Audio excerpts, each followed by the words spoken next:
FX medicine is evolving. The same evidence-based research, ideas and thought-provoking conversations that you love in refreshed new formats. To help co-create it with us and for member rewards, sign up at fxmedicine.com.au. For now, enjoy this podcast previously recorded with Andrew Whitfield Cook.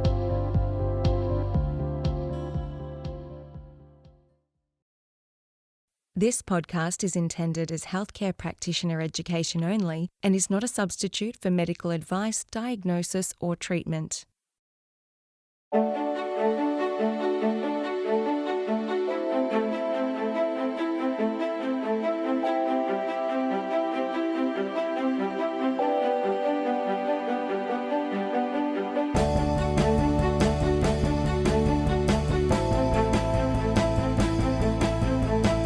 This is FX Medicine. I'm Andrew Whitfield Cook.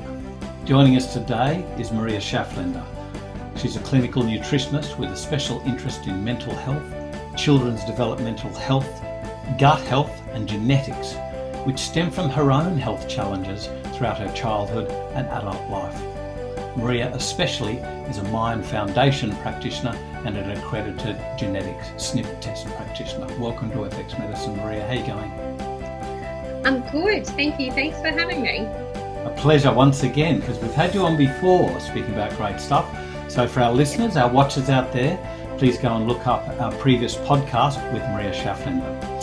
Now, I guess to start, today we're talking about Gilbert syndrome or Gilbert's syndrome. So what is it exactly, Maria?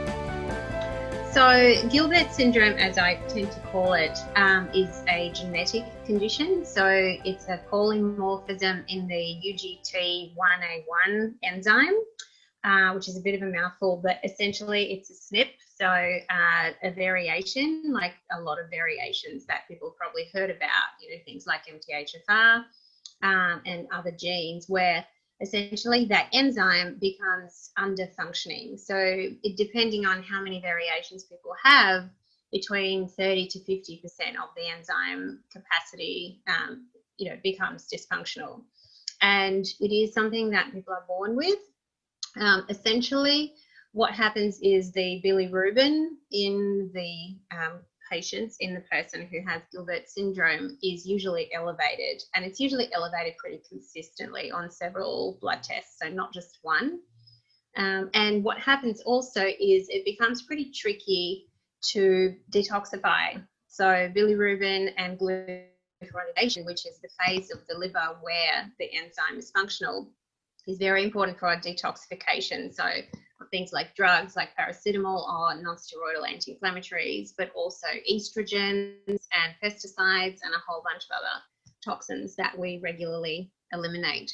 So it's a pretty important enzyme. Yeah, okay. So, we're talking about slightly elevated bilirubin, but it's not to the point of what, we'd normally see the hepatitis, the total full jaundice picture. However, people can get a yellowing of the eyes and a yellowing of the skin. So it's not invisible. Absolutely. Yeah, I think it really varies. So, in my patient population, there's a whole spectrum. So some people have elevations of between 18 to 20 on their bloods, and some people have 45 and 50 on their bloods. And, I find whether they're actually having those jaundice obvious, symptoms, the yellowing, it really varies on their lifestyle and, the liver function in general.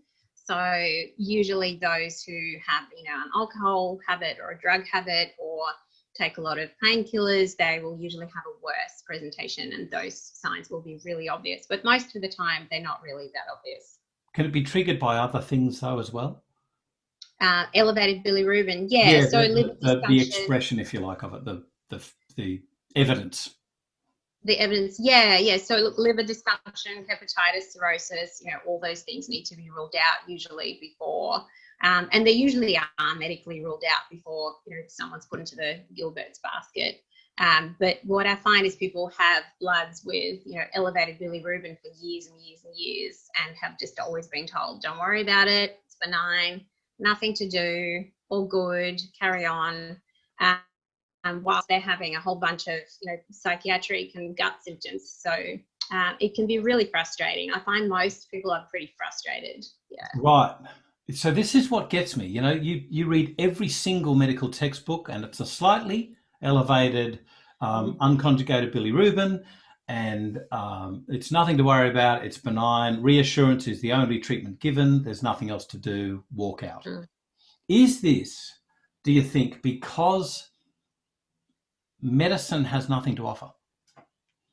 Yeah, I think also they have nothing to offer because it's not a pathology as such. So it's not a liver pathology, but it's also because I think there's a bit of a laziness around actually digging into the research and digging into the understanding of it. And I think now that we have access to more genetic testing, like we've had in the last few years, these things are becoming more obvious. You can actually just order a really simple, inexpensive genetic test online and check whether you have the UGT 1A1 variation, or one or more of them, and then for sure. But yeah, I think it's just not recognised as something that is treatable. Gotcha. I want to circle back to the symptoms again, or forgive me, the triggers again.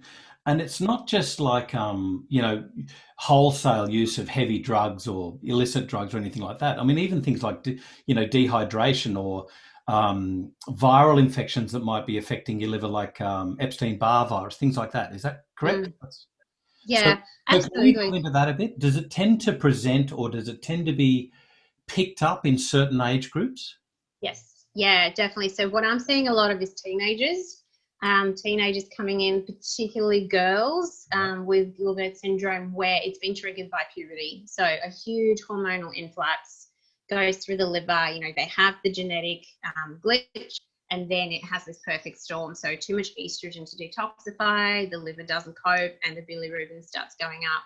So that's the most common thing I find. And another one is probably more driven by someone who's been on antidepressants or anxiolytic drugs, which triggers the bilirubin to come up. So that's another category of people. But yeah, most of the time I find it's more females and presents with teenage, puberty, essentially.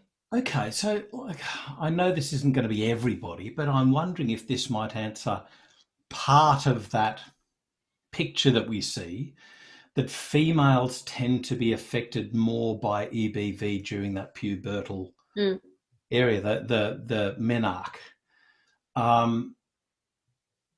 Do you find this in clinical practice? Do you find that if I got to be careful about biasing my picture here.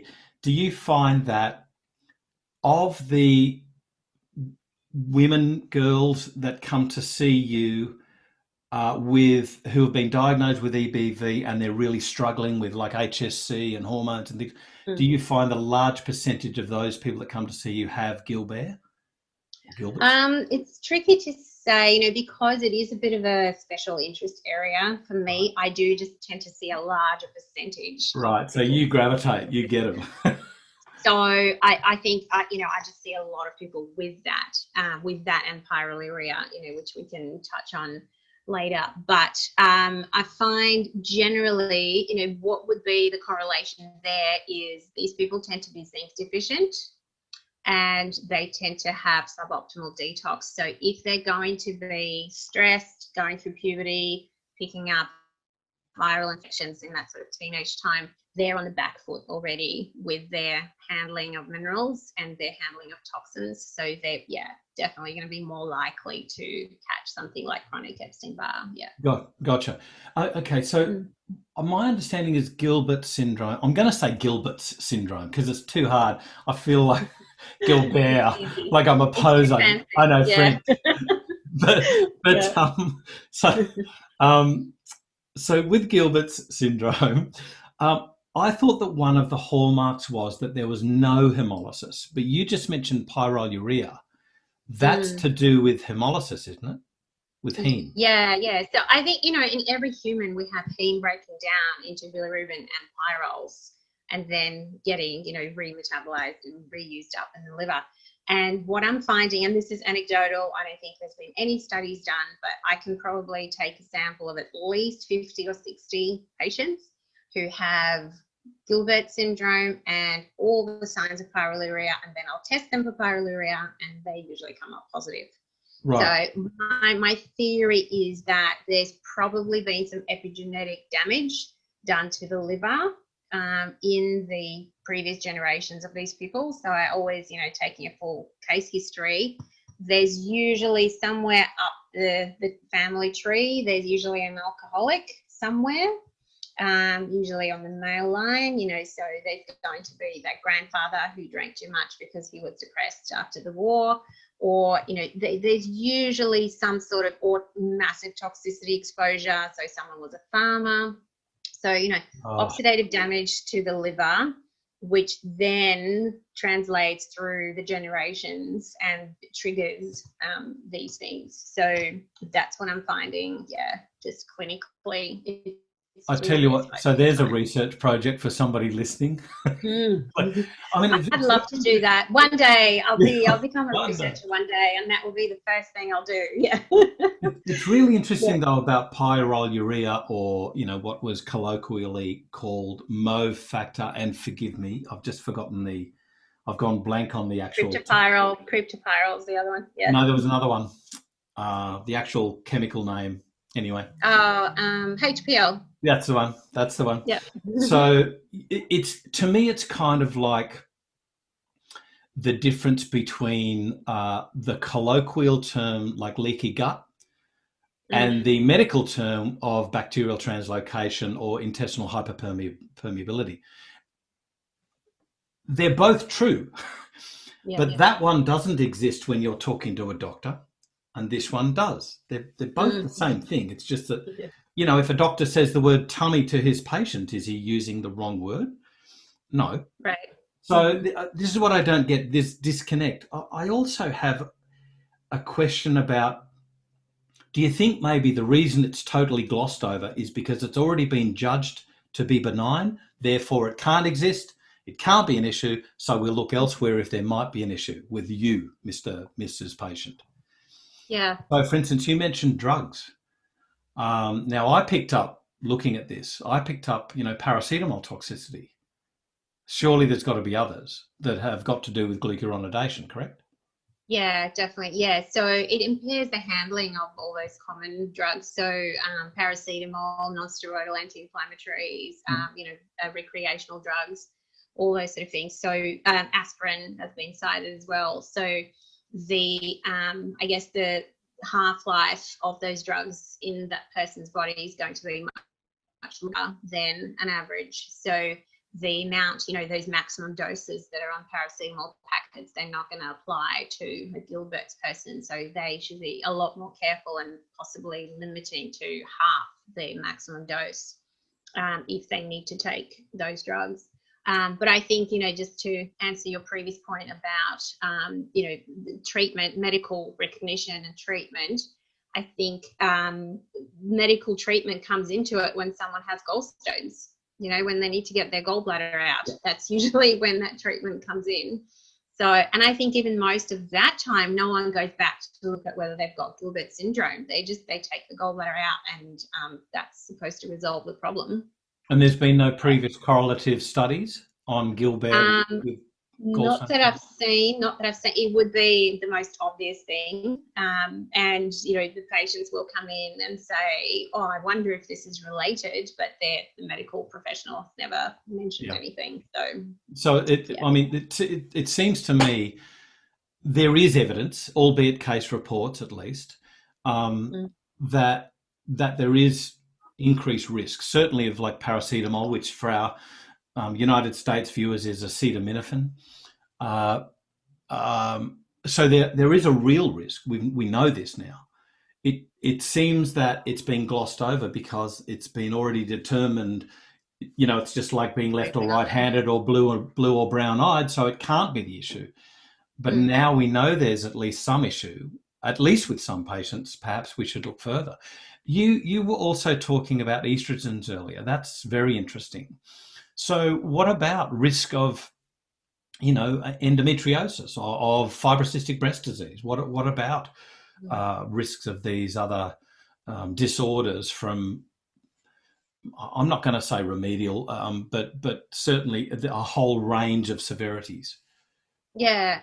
So the glucuronidation pathway in the liver, which is where the glitch comes in with Gilbert's, is responsible for handling estrogen detox. So it's not the only pathway. We also have methylation and other pathways that handle excess hormones. But glucuronidation is definitely one of the main ones. So whenever that pathway is not functioning to its optimal, you're going to have estrogen dominance conditions. So everything ranging from, your fibroids to heavy menses, all the way through to endometriosis, as you've said. And it's kind of the way that I explain it to patients is usually how big is your bucket? So what else is in your liver bucket that is stopping your estrogen from getting detoxified efficiently? And usually, there's histamine issues, and there's, alcohol, and there's caffeine, and there's, a whole bunch of things that we have in our daily buckets. Speaking of caffeine, and, those things need to be detoxified. So if your glucuronidation is already struggling, plus, if you're taking an oral contraceptive or, another form of contraception, that's usually when women with Gilbert syndrome will come in and have a problem. It's usually when they've started taking an oral contraceptive and they're not handling it well. So they're having extreme reactions. They're having mood reactions, or they're having, disturbed periods, things that they're not expecting on a contraceptive. So obviously their handling of that drug has been impaired because their glucuronidation's been impaired. It's a really common one. There's another research topic, the comparison between Gilbert's and non-Gilbert's with the handling or the adverse of reactions from whatever OCT. I mean, that would be really interesting to look at. You also mentioned farmers before, and you were mentioning the bucket. Now, farmers particularly have a very high, is that coffee? This is a dandy chai that's supporting my gallbladder and liver right now. Sorry, the reason I'm laughing is because of a YouTube video about subtitles. I can't get into that, but anyway. But with farmers, we know that their exposure to pesticides is far higher than a lot of other populations. But, and I'm not going to say particularly males, because there's a lot of women farmers out there that really do, they do the hard yakka. So, so have you ever looked at this sort of thing and found evidence of high pesticide residues or, chemical, residues is the word, I guess, in this population? Yeah, look, what I usually test for is, and that was our previous podcast topic, is hair mineral analysis. So I do that pretty much with every patient. And what I find is, so I've had a number of female farmers who are clients in rural New South Wales and Victoria. And they both have had a cancer scare and, a predisposition to skin cancers and breast cancers. And what I found with them, so they would have Gilbert syndrome, and that pathway was completely overwhelmed by the toxicity. So it was both heavy metal toxicity and what we assumed was pesticide and chemical exposure. So I don't usually conduct testing for those chemicals just because the cost of the testing is usually prohibitive. But I think it's pretty much assumed that when someone's in that occupation and they've got a stack of heavy metals like cadmium and mercury on their hair analysis, they also would have accumulated a whole pile of xenoestrogen, pesticide, toxins, all of those things. So yeah, they really do struggle. And it's, the liver can only handle so much for so long. And that's usually where the problems come in. Okay, so I can get that we're going to zigzag a bit, but I need to ask the question now then, and that is that, does treating these people help them? Yeah, absolutely. Well, helping the liver and helping the gut to detoxify is extremely helpful. And that's been my own personal experience. I have Gilbert syndrome. I have pyroluria. This is why I'm really into these areas. And I've had a lot of heavy metal toxicity as well. And, thinking is that, you know, I didn't get blood tests as I was a child because I grew up in Russia, and that's not really a place where they do preventative healthcare, or they probably do now, but they definitely didn't do that in the 70s. So, you know, based on my childhood symptoms, you know, every time I would have dairy, I would just, you know, it would come straight back up. You know, any sort of saturated fat, anything like that, I had a lot of issues digesting. So I think I had Gilbert's expressing very early on in life. I was born with jaundice. You know, both my children are born with jaundice. So, yeah, I think these things are present. And once you start resolving them, so, you know, addressing the gut health, addressing the liver health, replenishing the nutrients that you're missing because of the permeability that invariably comes with bilirubin elevation, addressing all those things is really, really fundamental, and supporting it with nutrients that support glucuronidation. You know what? I actually wonder if you mentioned born with jaundice, and I wonder, because it's not uncommon for babies to have a little bit of icterus, and so they put them in the UV crib for a little while and everything's fine. See you later. Bye. Yeah. And I just wonder if there was any follow-up of this supposedly transient welcome into life. I wonder if there was any follow-up whether more Gilbert syndrome would be picked up and then it would be seen as a condition. Yeah. I think there's a huge correlation, definitely. You know, that's another research study for someone.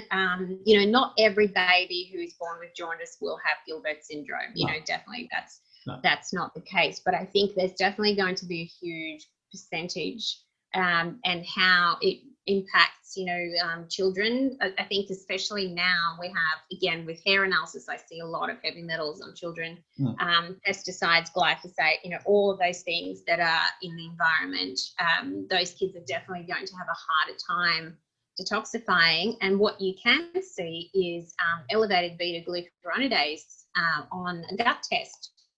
I have seen that quite a few times with kids when I do gut testing.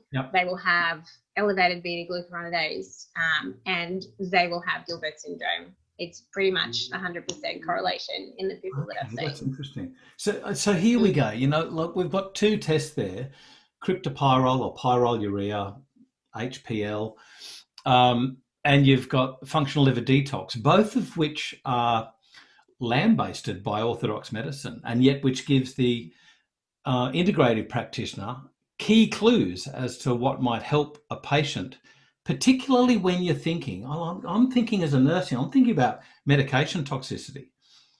I mean, but I guess we have to answer the question, if things like stress and dehydration and infections trigger you know, the icterus that's seen, the yellowing of the eyes, that sort of thing, and you get rehydrated, have some rest, get over the infection, and it goes away, does that really mean that it is benign?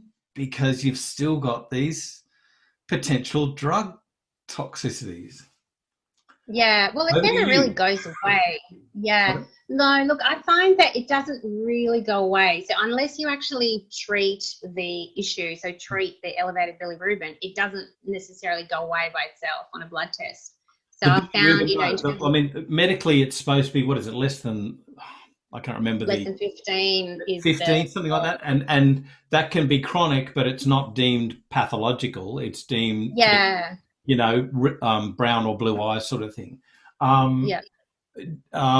But when you get things that can trigger a worsening of symptoms, like, for instance, fatigue, well, that's actually expressing itself now, isn't it? And, you know, now, you know, drug toxicity, so that's now expressing itself into a medical condition.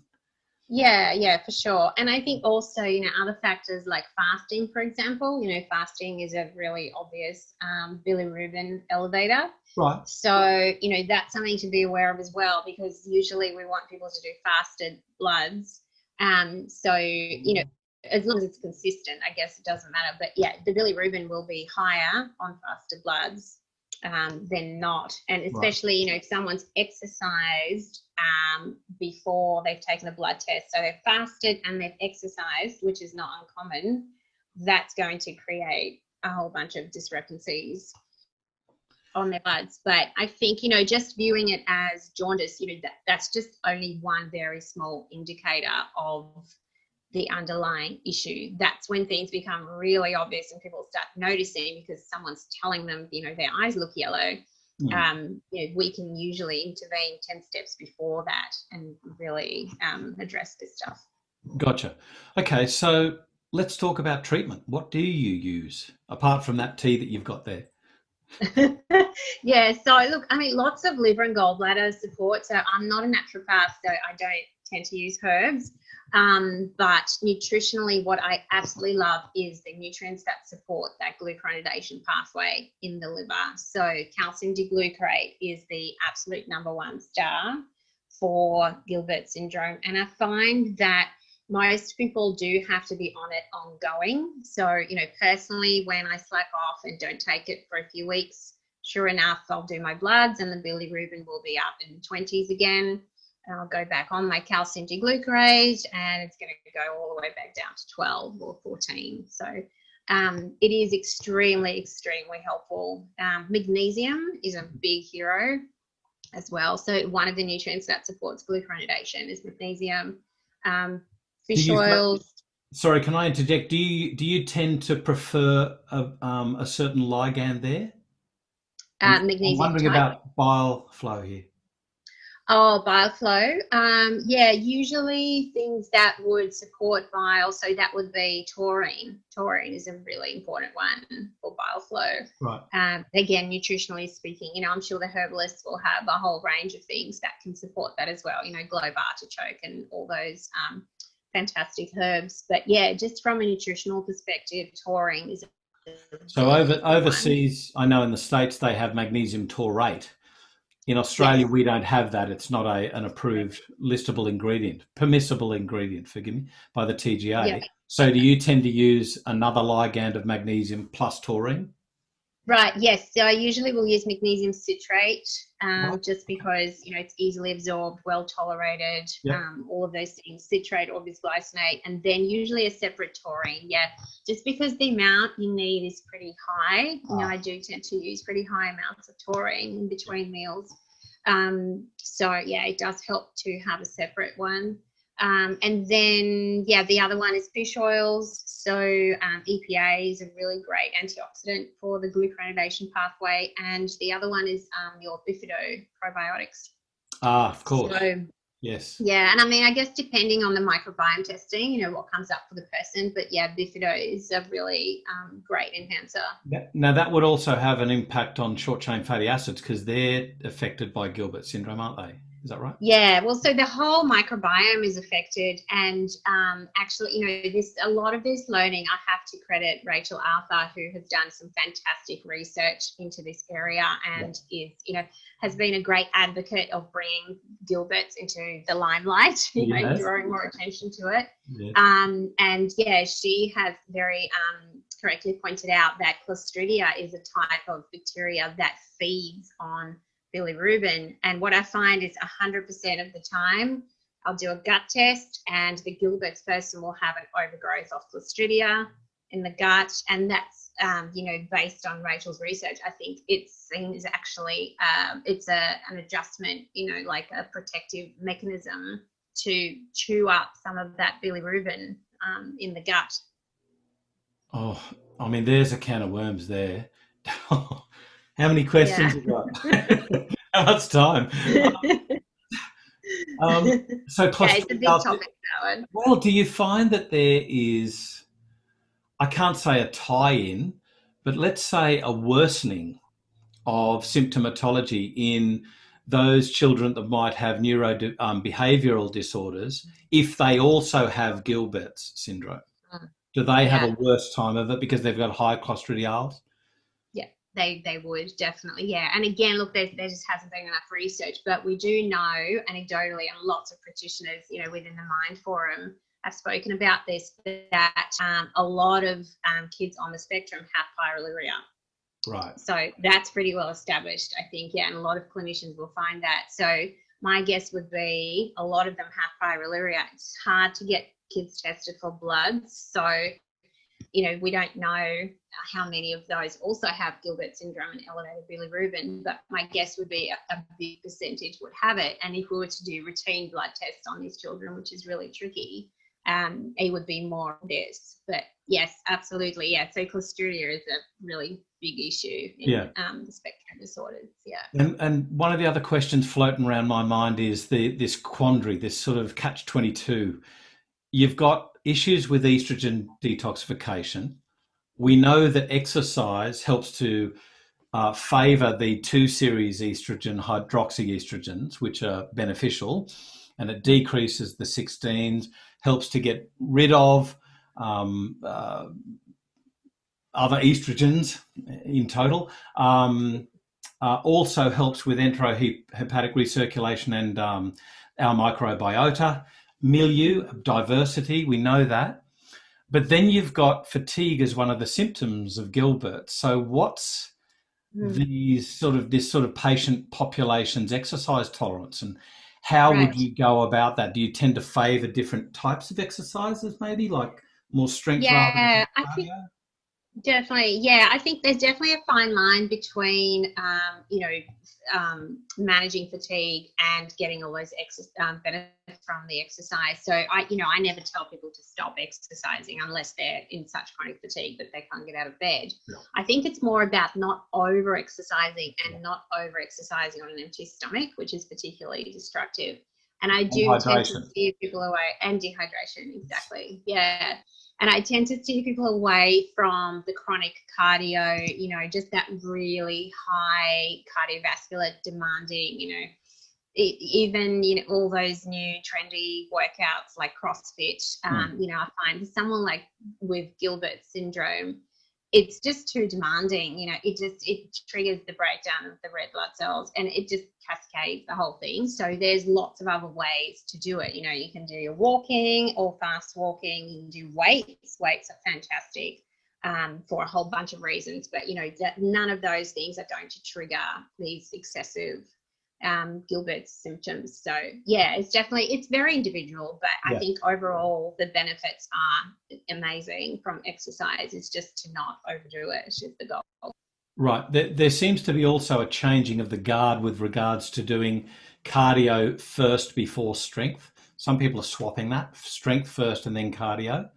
Do you use that sort of stuff, or? Look, I'm not, because I'm not really expert in exercise, I tend to send people on to the experts, in the personal trainers who are, very nutritionally and naturopathically minded. But, the general guide I would give to people, I always prioritize weights, because I just find the benefits of that, for mental health, bone health, females. I see my big group of patients is usually females 35 to 55. And I just find getting them away from that cardio and that overexertion just onto some nice weight training and walking and yoga and things like that is usually what I try and do.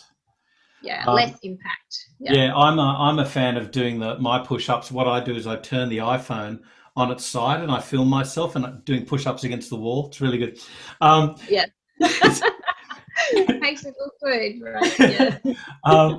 Now, diet, of course, this is going to be a hallmark. This is going to be the keystone of treatment. So what dietary recommendations do you use? Do you recommend? Yeah, so usually, what I say to people, and this is probably going to go against the popular trend, the keto diet is probably the absolute worst diet for someone with Gilbert syndrome. Yep. So, loading up on saturated fat is going to be really, really tricky, just because, the liver and the gallbladder capacity for that is not there. So most of the time I will get people off things like full fat dairy and full fat coconut products and, really high fatty meats, so burger patties and all that sort of stuff. And I just find, when they drop that saturated fat out of their diet and get the leaner versions of the proteins particularly, everything just functions so much better. They feel better, they digest better, their bowels move better. So I find, that's a really, really tricky area for Gilbert's people, and definitely emphasizing foods that are, plants, vegetables that are great for moving the bile.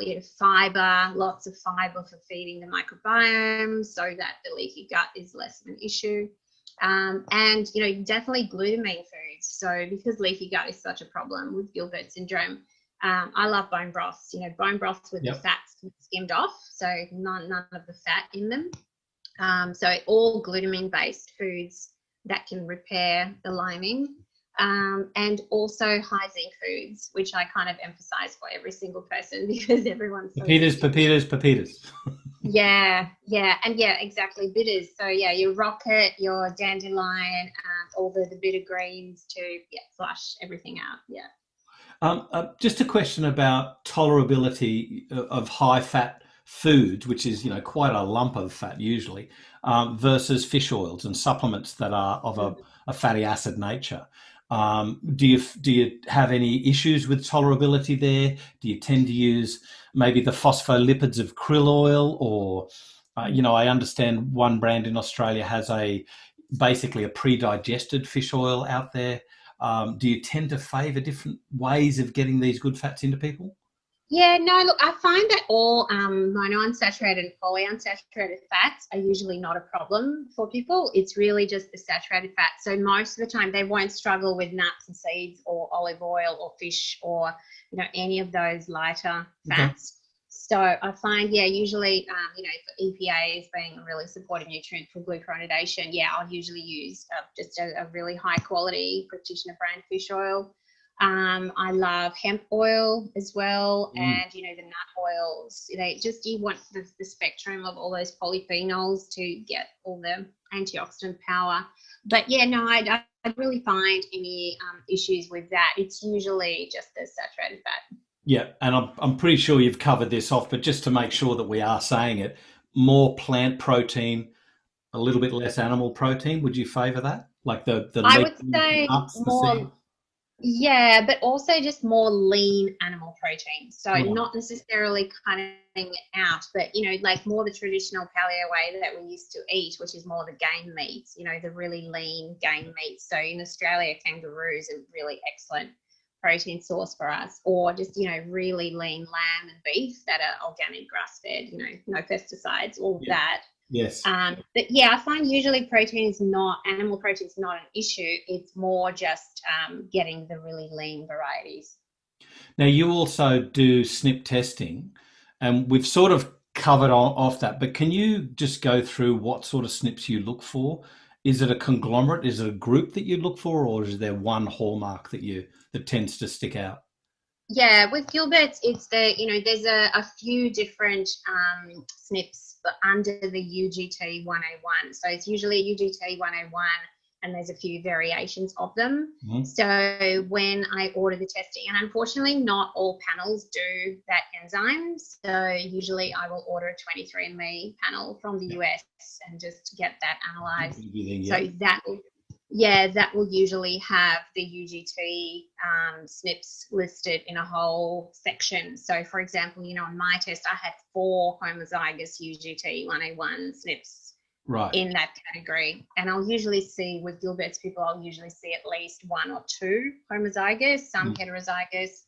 But there's usually a whole collection of red in those areas. Right. But this is my pondering about the future, that we won't be concentrating on a SNP, but a group of SNPs, and they may seemingly be not, related at first, but when you look at biochemistry, hey, we're a body. Do you ever find that there's tie-ins with, let's say, PEMT SNPs with regards to choline or other things like, monoamine oxidase SNPs, because I find usually the COMT does come up quite a lot with these people. So there's a whole like estrogen handling, catecholamine handling issue that comes into it. So quite often people with Gilbert's who present with anxiety, for example, I'll usually find there's going to be a COMT homozygous in there somewhere. Gotcha. So it's again that liver damage. My theory is that intergenerational liver damage. Yeah. Now we've mentioned paracetamol, acetaminophen. Forgive me. block out things Non-steroidal that go beep. anti-inflammatory. I thought I'd done it. We've mentioned several drugs. We've mentioned the oral contraceptive pill, paracetamol or acetaminophen from the US. You've mentioned antidepressants as well. Can you elucidate a little bit more on that and also cover off any other drug groups that are of importance, please? Yeah, well, usually I find when someone is on one of those, SSRI medications or anxiolytic drugs, or a lot of the time it becomes usually about recreational drug use as well. So it just depends, every person's affected differently. But yeah, all those drugs have to go through a liver pathway, and glucuronidation does take a big hit in that detox. So yeah, the less of those things a person with Gilbert's can have, the better off they will be. And I do find, alcohol, even though it doesn't go through that same pathway, I find that most Gilbert's people do far better with no alcohol or very limited alcohol intake, because it's that bucket, it just fills up the bucket. And obviously cigarette smoke and all the other things will add as well. Yeah. Okay. Of course, we haven't covered illicit drugs or recreational drugs. What about them? Yeah, well, that's definitely going to have an impact on that pathway. So, lots of people put that on their questionnaires when they come in and do my intake questionnaire. And yeah, I think any sort of adverse effects, particularly, psychotic effects or episodes, anything like that, it's probably going to be in a person with a glitched liver pathway of some kind. So yeah, it's quite likely. Okay, so there's several things going through my mind here with the medications that we've discussed: paracetamol, ibuprofen, or at certain NSAIDs, and you've mentioned illicit drugs, certainly fat-soluble drugs like THC. So what about people in chronic pain? How do they fare with Gilbert's, and what are their options? Yeah, look, it's an interesting one. I don't tend to see a lot of those presentations, and chronic pain is probably not my big area of clinic focus. But yeah, I think they'd have to definitely be careful with what they're taking and how they're detoxing it, and looking at their stool, looking at their digestion, watching out for any of those symptoms that might be signaling that they're not detoxifying. And potentially starting with really low doses if they need to taking that and increasing really slowly. Yeah, we're just watching for side effects. Have you ever found that if people are required because of another condition or their choice, let's say the OCP, that they wish to continue taking the OCP, have you found that using natural treatments benefits them by taking away those adverse side effects? That's bad. To an extent. Yeah, to an extent. My goal is to usually just educate and inform for other options that are non-hormonal, that don't have to be ingested. So yeah, definitely advocating barrier methods and things like that. But perhaps directing them to Lara Bryden and that yes. it really is hormonal castration. Yeah, and all sorts of, natural tracking of cycles and all of those things. But yeah, I do tend to steer women away from the OCP just because there's so many other negative effects. Right. But yeah, look, you can manage it. You can give them liver support supplements, and you can improve the glucuronidation and other liver pathways in as many ways as you can. I mean, ultimately, it does add up, so at some stage in their life, that time that they've spent on the OCP always adds up and always, goes with copper toxicity and all the other issues that come with it. So it's, it's a tricky one. I think women are still choosing that often because it's an easy choice, but it does definitely always carry some baggage. Yeah, sure. Okay, so one last quick, no, it's not one last. I'll have several, but for now, we know that fat-soluble vitamins, certainly vitamin D, is a real issue in the eastern seaboard, at least, of Australia. And it's not just Tasmania. We have a real issue in Queensland, southeast Queensland. So what is the issue with Gilbert's and fat-soluble vitamins? Do you find they're more at risk of not just vitamin D, but let's say vitamin K? Yeah, definitely. Yeah. So the fat soluble vitamins are getting absorbed through that glucuronidation Yeah. pathway. So A, D, E, K, all of those have to be digested and absorbed. So if someone's coming in and they're having loose stools, light colored stools, nausea, all of those sort of fat malabsorption signs, that person, depending on the length of time that they've been having those issues, they're going to have issues with absorbing their vitamin D and A, so their immune system's not going to be working very well. Vitamin K, they probably will have calcium absorption issues and bone issues. And vitamin E, our major antioxidant, so they're going to have a lot of pro-oxidative stress and possibly thyroid issues as well. So that's a really common thing I do see in clinic, and definitely try to improve. There's so much more that I have to look at now. Like I've got things going around in my head about are there any case histories out there floating around about warfarin instability and Gilbert's?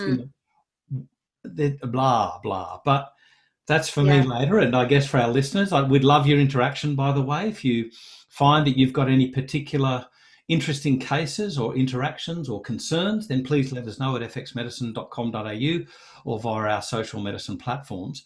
But Maria, any last thoughts? What about caveats, safety issues? Safety issues, I guess, as we mentioned, just being really careful with any medications and being aware of the issues that you have with Gilbert's and liver capacity.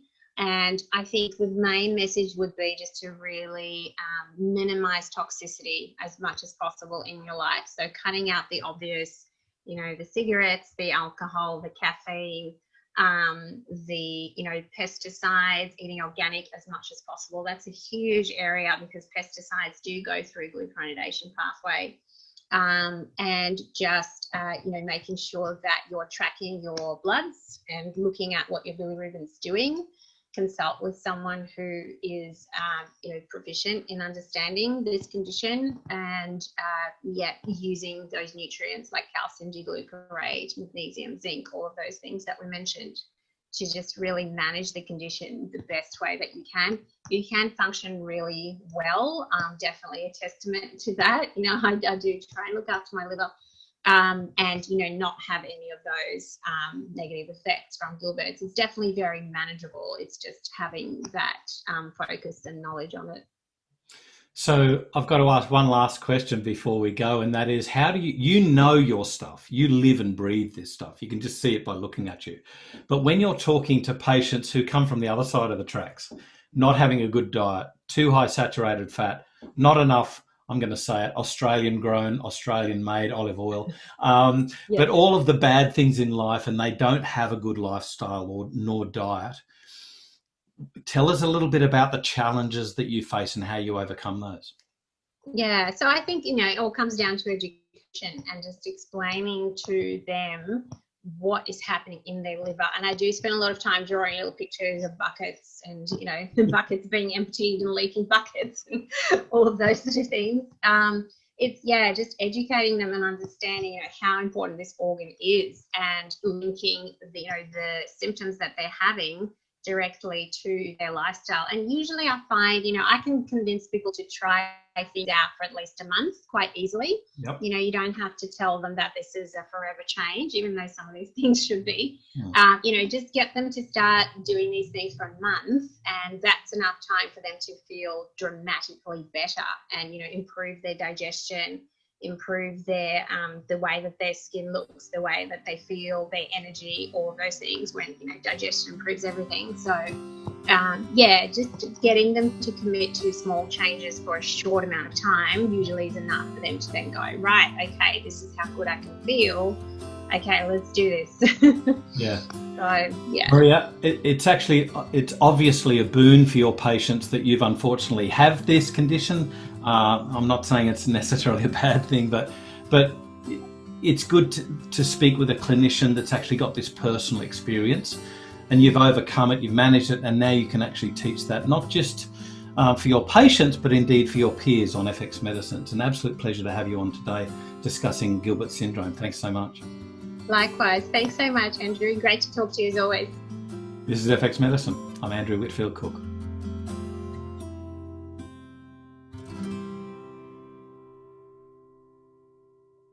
Thanks for listening. To make sure you never miss an episode, subscribe to us on YouTube, Apple Podcasts, Google Podcasts, or Spotify. You can also let us know what further topics you'd like us to cover by contacting us through our website, fxmedicine.com.au, or by connecting with us on Facebook or Instagram.